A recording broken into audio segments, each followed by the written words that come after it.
Wow. That one. Oh my God, you look like a totally different person. It's unbelievable. That picture was took on the 28th of February 2023. Charlie has transformed herself and her life. Compared to her time as a junkie shoplifter in Leeds, those are her words. After decades of being in and out of prison, court-ordered rehab last year changed everything. I'm a prolific shoplifter, getting released homeless and that. All you do is go to trap houses, drug houses, and you're on that cycle again. It's just a continuous cycle, and that cycle needs to be broken. And you said to me earlier that you feel grateful to the judge. Yeah, definitely. Why is that? Because I wouldn't be where I am today if that man hadn't said, has this woman never been to rehab? And you haven't offended since then? And you're No, putting your no. life kind of back together? No, never offended. Haven't offended. Off methadone, off all drugs. Got all my family back. You know, it's like I got trusted to look after my great nieces and nephews. It's like I couldn't even be trusted to be in the house.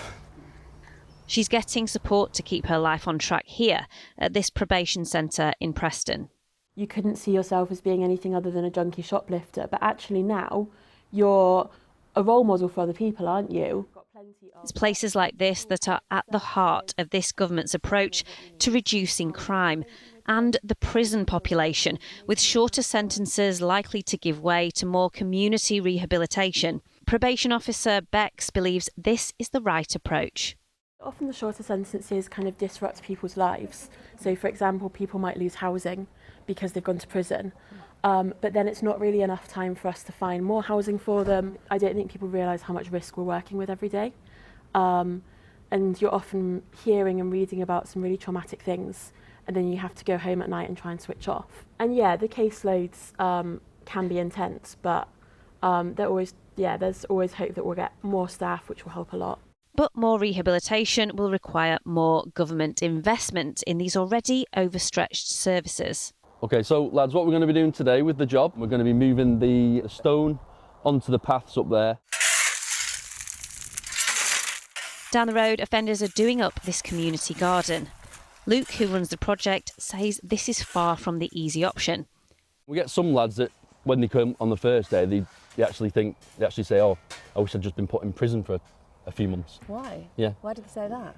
I'm not too sure, but maybe they think... Because it's less work? Yeah. So maybe they think it's a bit easier in prison. Stephen first went to prison aged 20 for handling stolen goods, motorbikes. So what was prison like? Terrible, like the violence side of things, stuff like that. Did you experience any of that? Not myself, no, but I've seen things.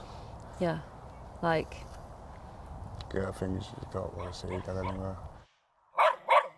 Do you feel like this has helped? Yeah, definitely. Yeah.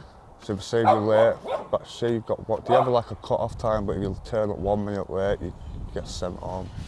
Oh, really? Yeah, so you've got to stick to your routine, you've got to be here on time, you've got to pull your backside out, do a bit of work, but it's good. As the government cultivates a whole new approach to reducing crime, it's projects like this they're building their hopes on. Liz Bates, Sky News, Preston.